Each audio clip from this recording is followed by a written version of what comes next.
Rain lashed against the cobblestones of the gray coastal village, turning the streets into rushing rivers of gloom.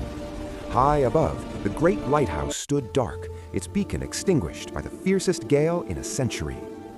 Young Leo, no older than 10, stood at the base of the winding cliff path. He clutched a small brass lantern against his chest, shielding its tiny, flickering flame with his jacket. He looked up at the looming tower, then down at his muddy boots. His knees trembled.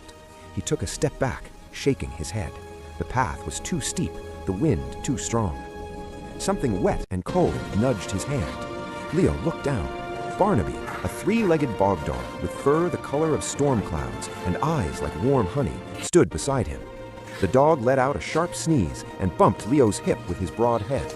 Barnaby trotted 3 steps up the muddy path, then stopped and looked back, his tail wagging a slow, determined rhythm. Leo tightened his grip on the lantern. He took 1 step, then another. The wind howled, trying to shove them back. Halfway up, a sudden gust knocked Leo to his knees. The lantern skittered across the wet stone, sliding perilously close to the cliff's edge. Leo lunged, but missed. In a blur of gray fur, Barnaby pounced. The dog clamped his jaws gently around the lantern's handle, just inches from the drop. He crawled back on his belly, fighting the gale, and dropped the lantern at Leo's knees. The flame inside wavered, but held. Barnaby didn't wait for a pat. He stood on his 3 good legs, barked silently into the wind, and turned back to the ascent. Leo wiped mud from his eyes. He picked up the light.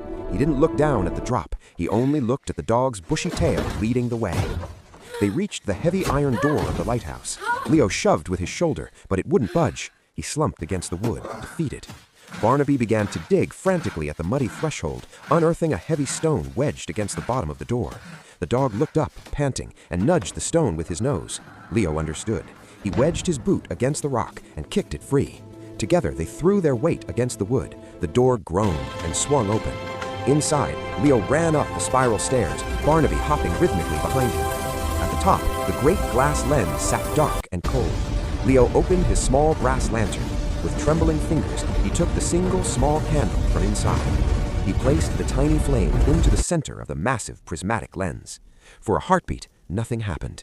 Then the mirrors caught the spark. The tiny candlelight was magnified 1,000 times, erupting into a blinding beam of gold that sliced through the storm.